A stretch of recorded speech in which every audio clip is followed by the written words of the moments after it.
novel of Boileau and Narcejac. In the novel, there is only one revelation, made at the last chapter by the fake Madeleine, whose name is René. So the novel clearly privileges the logic of fascination over the logic of machination. The hero manages not to be the witness of the suicide. The husband has no benefit of his crime. Instead, he is convicted of murder and dies as he tries to escape arrest. So the machination is a failure in the novel.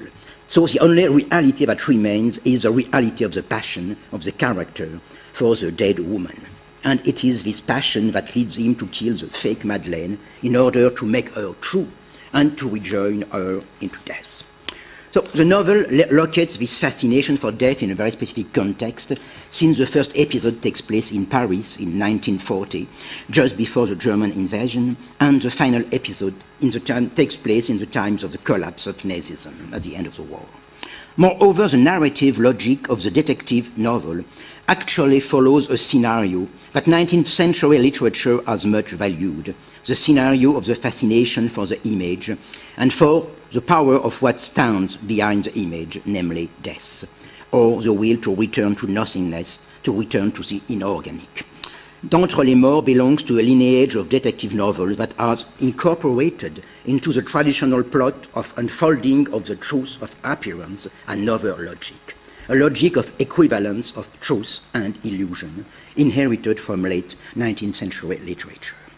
In this logic, what appears behind the Aristotelian logic of the dissipation of appearances is the Schopenhauerian logic, revealing the mirage of truth itself. Behind the deceptive knowledge about the big machination, there is a truth of blind desire, bringing life back to the nothingness from which it is born. According to that logic, the illusion that holds grips of the character in love with the fake dead woman shows a much deeper truth than the disclosure of the machination of the murderer. The latter still belongs to the lie of life, to the lie that makes human beings imagine that life pursues definite ends. So the plot penetrates the lie and leads to the evidence of nothingness, to the obedience to the emptiness of life. Such is, in the novel, the vertigo into which the lawyer takes the fake Madeleine. Through his action, it is as though the true Madeleine dragged into the abyss the fake one. Now this delayed effect has a well-known precedent in literature. It comes from Ibsen's play Rosmersholm. In this play, the wife of the pastor, Rosmer, has been led to suicide by the tricks of a young housekeeper, Rebecca, who is secretly in love with Rosmer. But at the moment when Rebecca is to win the reward of her machination, she renounces and she jumps with Rosmer into the same torrent in which the wife had died. It is a strange conduct that had interested Freud. So there is a long analysis of Freud, of this point. Of course, from a different point of view, of my point of view.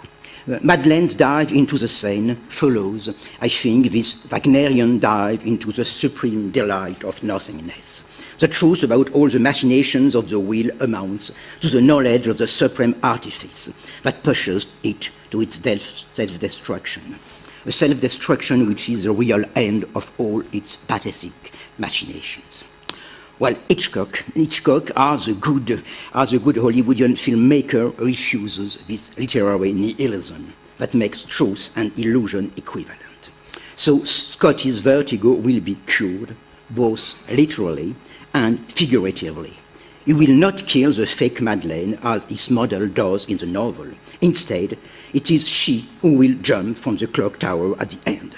And so the fake Madeleine will be punished as suits a criminal and annihilated as suits an illusion. Through her confession, the filmmaker thus presents himself as the supreme manipulator who invents illusions and vertigos just as he likes, even at the cost of the visual and narrative oddities we have seen. Because even the clumsy episodes of Scotty's nightmare or Judy's confession also contribute to tell us that this is fiction. And in a certain way, it is the fiction effect that we could oppose to the well-known reality effect analyzed by Barthes. So the spirals of the beginning, Scotty's vertigo, Madeleine's burn, the machination, and the drives into the air or the sea belong at the end to the same global logic of manipulation.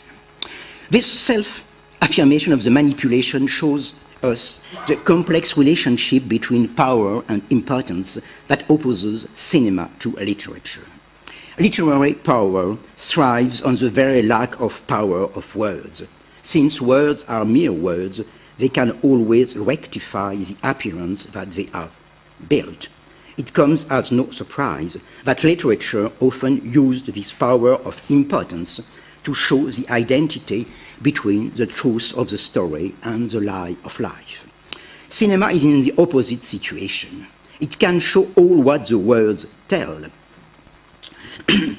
but this surplus of power has its flip side. The art of the images cannot do what the art of the word does, namely subtract by adding.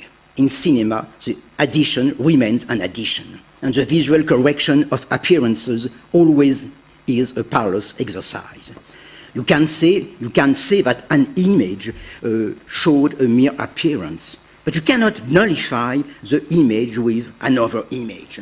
And the point can be illustrated by a very famous episode of John Ford's film, The Man Who Shot Liberty Valance, in which the same James Stewart plays the role of a lawyer who tries to restore law and freedom in a town terrorized by a group of gunmen, and he succeeds, despite of his total inability in regard to guns, to kill the chief of the bandits, Liberty Valance. But later on, it appears that Liberty Valance has actually been killed from another angle of the place by another gunshot made by John Wayne. So far as we are just told about it, we agree, okay, it was an illusion. But when Ford presents us with the true visual version of the killing, we cannot adhere, simply because it would amount to say that we have not seen what we have seen. An image cannot nullify another image. And in Vertigo, the revelation of the truth has to be made by both the image and the words. And this revelation breaks the straight line of the plot of Fascination. And the film thus has to go overboard on the demonstration of its own trick. The point is that in cinema there can be no lie of life, no reality of dream. What remains thus is the machinery of fiction.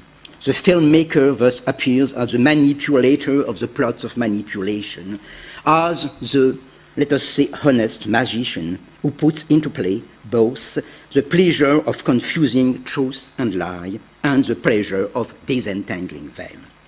I think that this gap between literary nihilism and cinematographic artifice conceals a more complex relationship of cinema with itself. Because the fact is that there was a time in the history of cinema when the new power of the mechanical eye appeared able to settle the conflict between the old poetic logic of machination and the new literary logic of equivalence between truth and lie. That was the time of a cinematographic vertigo that could be identified neither with a narrative device nor with the illness of life. Instead, it could appear as a true deployment of the energetic potentials of a new life.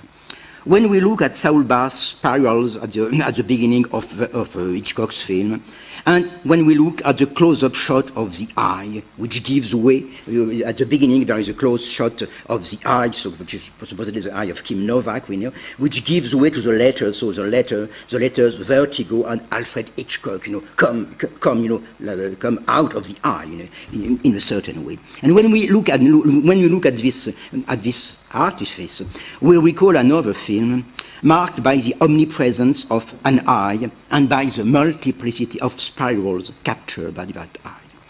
I mean Dziga Vertov's Man with a Movie Camera.